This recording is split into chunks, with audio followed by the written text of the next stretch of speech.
محترم امیر صوبہ جناب پروفیسر محمد ابراہیم خان صاحب، محترم مشتاق احمد خان صاحب سابق امیر صوبہ، جناب ڈاکٹر مولانا محمد اسماعیل صاحب، جناب صابر حسین صاحب، جناب عبدالواسع صاحب، اسٹیج پر موجود قائدین جماعت، جے آئی یوتھ پاکستان کے صدر رسول خان بابر، اور اس تاریخی کنونشن میں شریک میرے انتہائی قابل احترام، پرجوش، پرعزم، سربکف قائدین جماعت اسلامی، میرے بہت ہی پیارے بھائیوں اور میرے دوستوں، السلام علیکم ورحمۃ اللہ وبرکاتہ۔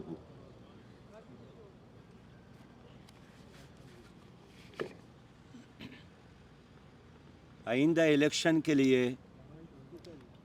اس عظیم شان، خوبصورت، پرعزم، پر امید چہروں کو دیکھ کر اور اس اجتماع میں شرکت کر کے مجھے ایک خوبصورت پاکستان کا، روشن پاکستان کا، کلین پاکستان کا، گرین پاکستان کا، کرپشن اور جہالت کے اندھیروں سے پاک پاکستان کا یقین اور پختہ ہو گیا۔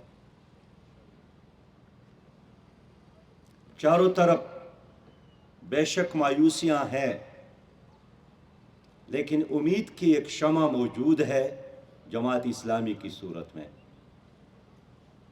اور بہت سارے لوگ جب آپس میں ڈسکشن کرتے ہیں آئندہ الیکشن کے حوالے سے، تو کہتے ہیں کہ پولنگ سٹیشن جا کر ووٹ ڈال کر سارا دن انتظار میں گزار کر پاکستان کو کیا ملا؟ میں ان کو یہی جواب دیتا ہوں کہ امید ابھی کچھ باقی ہے، ایک بستی بسنے والی ہے، وہ بستی جس میں ظلم نہ ہو اور جینا جہاں جرم نہ ہو، جہاں پھول خوشی کی کھلتے ہو اور موسم سارے ملتے ہو، بس رنگ اور نور برستے ہو اور سارے ہنستے بستے ہو۔ امید ہے ایسی بستی کی جہاں جھوٹ کا کاروبار نہ ہو، جہاں دہشت کا بازار نہ ہو، جہاں جینا بھی دشوار نہ ہو، جہاں مرنا بھی آزار نہ ہو، جہاں منصف سے انصاف ملے اور دل سب کا سب سے ساتھ ملے۔ ایک آس ہے ایسی بستی ہو جہاں روٹی موت سے سستی ہو۔ یہ بستی کاش تمہاری ہو، یہ بستی کاش ہماری ہو۔ میرے محترم بھائیوں، ہم آج اس لیے جمع ہیں کہ خیبر پختونخوا اور پاکستان کی قوم کو امید دلاتے ہیں کہ گزشتہ 76 سالوں میں اس ملک پر جن سیاسی دہشت گردوں نے قبضہ کیا اور ان سیاسی دہشت گردوں نے آپ کی معیشت کو بھی تباہ کیا، اس ملک کے نظریے کے ساتھ بھی انصاف نہیں کیا، اس ملک کی جغرافیہ کو بھی محفوظ نہیں رکھا۔ 8 فروری ان سیاسی اور معاشی دہشت گردوں سے نجات کا دن ہے۔ 8 فروری ایک نئے خوبصورت پاکستان کے لیے عزم نو کا دن ہے۔ آپ کا ووٹ آپ کی طاقت ہے، آپ کا ووٹ آپ کا مستقبل ہے، آپ کا ووٹ آپ کے بچوں کے لیے ایک خوبصورت مستقبل کی ضمانت ہے۔ اور اس لیے اس ملک میں پرامن انداز میں انقلاب کا، مثبت انداز میں تبدیلی کا ایک راستہ کھلا ہے، اور اس راستے کا، اس گیٹ وے کا نام الیکشن ہے۔ اس لیے آج کے اس مجمع میں ان تمام لوگوں سے اپیل کرنا چاہوں گا جو پاکستان کو خوشحال دیکھنا چاہتے ہیں، ترقی میں دیکھنا چاہتے ہیں، جہالت اور کرپشن سے پاک دیکھنا چاہتے ہیں۔ میں مانتا ہوں اس ملک میں سیاسی جماعتوں نے اقتدار میں آ کر اس قوم کے ساتھ ایک بار نہیں بار بار دھوکہ کیا ہے۔ میں مانتا ہوں ان سیاسی دہشت گردوں کی وجہ سے ہماری عدالتوں میں انصاف نہیں ملتا ہے۔ میں مانتا ہوں کہ ان حکمرانوں کی وجہ سے آج پاکستان میں 2.25 کروڑ بچے تعلیمی اداروں سے باہر ہیں۔ میں مانتا ہوں ان معاشی دہشت گردوں کی وجہ سے 10 کروڑ پاکستانی، محنت کش پاکستانی غربت کی لکیر سے نیچی زندگی گزارنے پر مجبور ہے۔ میں مانتا ہوں ہر 5واں پاکستانی گندا پانی پینے سے یرقان کی بیماری میں مبتلا ہے۔ میں مانتا ہوں اعلیٰ تعلیم اور بہترین ڈگری کے باوجود بھی پاکستان کے نوجوانوں کی اکثریت عزت کے ساتھ جینے کے حق سے محروم ہے، روزگار سے محروم ہے۔ لیکن ان تمام محرومیوں کا ذمہ دار کوئی باہر سے نہیں ہے۔ اس گھر کو آگ لگ گئی گھر کی چراغ سے۔ ان سیاسی اور معاشی دہشت گردوں نے آپ کے اداروں کو یرغمال بنایا، آپ کی جمہوریت کو اپنی گھر کی لونڈی بنائی۔ ان لوگوں نے 25 کروڑ عوام کو شودر سمجھ کر برہمنوں کے گھروں اور بنگلوں کی طواف پر مجبور کیا، اور آج غریب ووٹ دیتا ہے، جلسوں کو سجاتا ہے، اور پھر 5 سال روتا ہے۔ کیوں؟ اس لیے کہ ہمیشہ جب الیکشن کے دنوں میں یہ سیاسی برہمن تمہاری گلی اور کوچوں میں آ کر نئے وعدے کرتے ہیں، اعلانات کرتے ہیں، اور آپ ایک بار نہیں بار بار دھوکہ کھاتے ہیں، اس کا انجام یہی ہوگا۔ لیکن یہ سب کیا بے نقاب نہیں ہو گئے؟ کیا یہ سب ناکام نہیں ہو گئے؟ کہ ان سب کے ساتھ کارکردگی دکھانے کے لیے کوئی چیز موجود ہے؟ آج اگر 5,000 ارب سالانہ کرپشن ہے تو یہ جرم اس ملک میں کوئی جنات کرتے ہیں؟ اگر 5,000 ارب یہاں ہر سال کی کرپشن ہوتی ہے تو کیا اس میں را اور موساد اور CIA اور خاد والے ملوث ہیں؟ یا یہی تمہارے ملک کا کرپٹ اشرافیہ مسلط ہے جن کو الیکشن کے وقت تمہارے ووٹ کی ضرورت ہوتی ہے، اور ووٹ لینے کے بعد اپنے وعدوں کو پورا کرنے کی بجائے، اپنے اعلانات پر عمل کرنے کی بجائے ورلڈ بینک اور IMF کے ڈکٹیشن پر چلتے ہیں۔ یہ ان کے غلام ہیں۔ قرآن کریم میں اللہ رب کریم نے فرمایا ہے، ایک بستی کا مثال پیش کرتا ہے۔ اس بستی کے لوگ خوشحال تھے۔ وَضَرَبَ اللَّهُ مَثَلًا قَرْيَةً كَانَتْ آمِنَةً مُطْمَئِنَّةً، امن بھی تھا اور اطمینان، سرور اور سکون۔ يَأْتِيهَا رِزْقُهَا رَغَدًا مِنْ كُلِّ مَكَانٍ، اور معاشی حالات بھی بہتر تھی، چاروں طرف سے رزق کے دروازے کھلے تھے۔ فَكَفَرَتْ بِأَنْعُمِ اللَّهِ، اس بستی کے لوگوں نے اللہ کے ساتھ بے وفائی کی۔ اس کا انجام یہی ہوا کہ فَأَذَاقَهَا اللَّهُ لِبَاسَ الْجُوعِ وَالْخَوْفِ بِمَا كَانُوا يَصْنَعُونَ، تو اللہ تعالیٰ نے ان کو بھوک کا اور خوف کا لباس پہنایا ان کے اپنے عمل کی وجہ سے۔ اس آیت کا اشارہ تو مکہ کے لوگوں کی طرف ہے، لیکن یوں لگتا ہے کہ یہ آیت آج نازل ہوئی ہے کہ پاکستان کو بھی اللہ تعالیٰ نے نعمتوں سے نوازا، اور سب سے بڑی نعمت تو آزادی کی نعمت ہے۔ 60 سالوں میں ہم ایٹمی پاور بن گئے۔ اللہ تعالیٰ نے سمندر اور 5 دریاؤں سے اس ملک کو نوازا، خوبصورت موسموں سے نوازا، معدنیات سے نوازا، جنگلات سے نوازا، سوات اور دیر اور چتوال اور گلگت بلتستان اور ہزارہ جیسے خوبصورت مقامات سے نوازا۔ فَبِأَيِّ آلَاءِ رَبِّكُمَا تُكَذِّبَانِ، آپ اللہ کی کس نعمت کو جھٹلائیں گے؟ ہر میں نعمت سے اللہ تعالیٰ نے اس قوم کو نوازا ہے۔ زرعی زمینوں سے نوازا، 25 کروڑ اب ہماری آبادی ہے، معدنیات کے خزانوں سے نوازا۔ یعنی شاید دنیا نہیں جانتی ہے کہ پاکستان کوئلہ اور نمک میں ساری دنیا میں دوسرے نمبر پر ہے۔ کوئلہ اور نمک کی صرف قیمت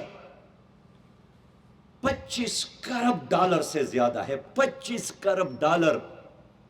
لوگ ایک ڈسپرین کے گولی کی طرح نمک کے گولی کے لیے باہر ترستے ہیں، ہمیں اللہ تعالیٰ نے پہاڑوں سے نوازا ہے۔ یہ وہ ملک ہے کہ جو تانبا پیدا کرنے میں 5واں دنیا کا بڑا ملک ہے۔ سونے کے ذخائر شاید دنیا نہیں جانتی ہے، 5واں بڑا ملک ہے پاکستان۔ 1656 ملین ٹن سونے کے معدنیات اس ملک میں موجود ہے۔ آپ کے پاؤں تلے سونا اور چاندی کے ذخائر موجود ہے۔ رکڈک چاغی کے مقام پر 100 کلومیٹر مربع کلومیٹر میں سونا ہی سونا موجود ہے، لوہے کے ذخائر موجود ہے، زرعی زمین، لائیو سٹاک، یعنی 6 کروڑ ٹن سے زیادہ دودھ پاکستان سالانہ پیدا کرتا ہے۔ زمین تو موجود ہے، 79 ملین ایکڑ زمین پاکستان کے ساتھ موجود ہے، لیکن اس کے باوجود بھی اگر ان سیاسی دہشت گردوں کی وجہ سے پاکستان غربت کے سمندر میں غوطہ زن ہے اور ہم ایک دلدل میں ہیں، تو یہ جرم ان سیاسی جماعتوں کا ہے۔ اب دیکھیے، آج بھی میں نے پوچھا پشاور میں، کبھی 20 روپے جب جیب میں ہوتے تھے تو کوئی خوف نہیں ہوتا تھا، خطرہ نہیں ہوتا تھا کہ بس 20 روپیہ موجود ہے، کھانے کا انتظام موجود ہے۔ آج پشاور جیسے شہر میں 20 روپیہ ایک روٹی کی قیمت ہے، چینی کی قیمت، چائے کی قیمت، دوائی کی قیمت۔ یہ کس کی وجہ سے؟ یہ غریب ٹیکسی ڈرائیور کی وجہ سے نہیں، یہ بازار کی چوکیدار کی وجہ سے نہیں۔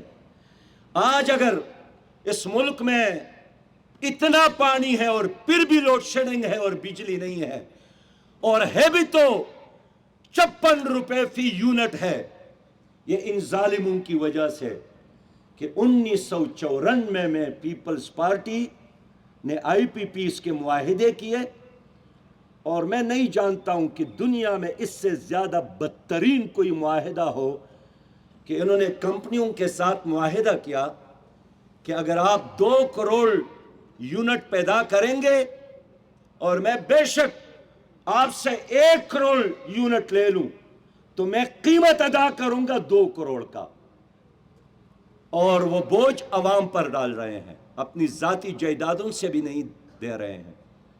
آج خیبر پختونخوا میں لوڈ شیڈنگ ہے، آج یہاں گیس مہنگا، روٹی مہنگی، لوگ چھت سے محروم، پیٹرول 282 روپے فی لیٹر۔ یہ کیوں آخر؟ یعنی گزشتہ دنوں یہاں افغان وزیر خارجہ آئے تھے، مسکرا رہے تھے، میں نے کہا کیا وجہ ہے؟ انہوں نے کہا کہ ہماری کرنسی آپ کی کرنسی سے بہتر ہے، ہمارے برآمدات آپ کے برآمدات سے بہتر ہے، افغانی اب پاکستانی سے بہتر ہے، افغانی کرنسی پاکستانی کرنسی سے بہتر ہے، ٹکا بنگلہ دیش کا بہتر ہے، نیپال، بھوٹان، سری لنکا، میں امریکہ اور جاپان اور چائنا کی بات نہیں کرتا ہوں، میں تو اپنے پڑوسیوں کی بات کرتا ہوں، ہندوستان کی بات کرتا ہوں۔ اور ہم ہے کہ ہم کہتے ہیں کہ ہمارے ساتھ ہر چیز موجود ہے، ایٹم بم بھی موجود ہے، لیکن کیا کرے، ایٹم بم کے باوجود بھی ہمارے بچے راتوں کو بھوکے سوتے ہیں، ایٹم بم کے باوجود بھی گھر کا ہر سربراہ رات کو پہرے دینے پر موجود ہے، مجبور ہے۔ سب سے زیادہ کاروبار گزشتہ سالوں میں کانٹا دار تار کا، اس لیے کہ لوگ گھروں پر لگاتے ہیں، سکولز پہ لگاتے ہیں، مدارس پہ لگاتے ہیں، بازاروں میں لگاتے ہیں، اور خیبر پختونخوا میں تو تابوتوں کا، اس لیے کہ دہشت گردی کاروائی کی وجہ سے لوگ اتنے مرتے ہیں، لوگ جنازے اٹھا کر دفنا کر تک گئے، لیکن کس کی وجہ سے؟ ان تین بڑے پارٹیوں کی وجہ سے، اور 35 سال اس میں حصہ ہے ان جرنیلوں کا جنہوں نے ایوب خان کی شکل میں اور ضیاء الحق کی شکل میں اور پرویز مشرف کی شکل میں حکومت کی ہے، اور باقی پارٹیوں نے بھی ان فوجی گھملوں میں پرورش پائی ہے۔ ان کے نمائندوں کی طور پر کبھی خود آتے ہیں، اور جب عوام تک جاتے ہیں ان کے چہرے دیکھ دیکھ کر، تو پھر اپنی مرضی کی سیاسی لیڈر مسلط کرتے ہیں۔ ایک دن کے لیے یہاں حقیقی جمہوریت قوم کو نصیب نہیں ہوئی ہے۔ انڈیا نے بہت انجوائے کیا جمہوریت کو، لیکن ہم تو 76 سال بعد بھی سی ایس ایس کا ایگزام بھی اپنے قومی زبان میں لینے کے قابل نہیں ہو سکے۔ سینٹ میں قرارداد بھی پاس ہوا کہ اردو اور انگریزی دونوں میں امتحان لیا جائے، لیکن غلام ابن غلام نظام کی وجہ سے ہم اردو کو قومی زبان بھی نہیں بنا سکے۔ میں اس لیے کہنا چاہتا ہوں کہ میرے بہت ہی محترم بھائیوں، ان سیاسی لیڈروں کی موجودگی میں جو 76 سالوں سے اس قوم پر مسلط ہے، اور آج بھی کوشش یہی کرتے ہیں کہ کوئی اور بیچ میں نہ آئے، بس ہمارے دو خاندانوں کا مقابلہ ہوگا، ایک طرف باپ اور بیٹا ہوگا اور دوسرے طرف باپ اور بیٹی ہوگی، اور تماشا ہمارا ہوگا، باقی سارے لوگ تماشائی بنیں گے۔ ہمارا یہ اعلان ہے، انشاءاللہ یہ کھیل اب ایسا نہیں چلے گا۔ آپ لوگوں نے قوم کے 40 سال ضائع کیے ہیں، آئندہ الیکشن آپ کے لیے یوم الحساب ہوگا، آئندہ 8 فروری اس قوم کے لیے یوم نجات ہوگا۔ لوگوں،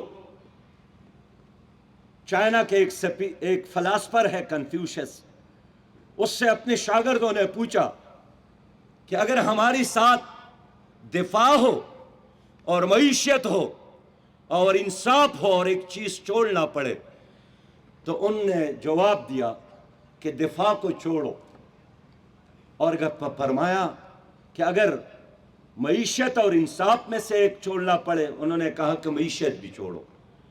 تو لوگوں نے پوچھا کہ اگر ایک قوم کی دفاع نہ ہو اور ایک قوم کی معیشت خراب ہو جائے، پھر وہ کیسے سروائیول کرے گا، کیسے زندہ رہے گی وہ قوم؟ انہوں نے کہا کہ اگر کسی قوم میں انصاف ہے تو معیشت کو بھی ٹھیک کر سکتی ہے اور دفاع بھی ٹھیک کر سکتے ہیں، لیکن بنیادی چیز انصاف ہے۔ آج میرے ملک میں معیشت بھی خراب، سیکیورٹی بھی تباہ حال، اور جو آخری چیز ہے وہ انصاف بھی نہیں ہے۔ حضرت علی رضی اللہ تعالیٰ عنہ نے فرمایا تھا کہ الملک یبقى مع الکفر ولا یبقى مع الظلم۔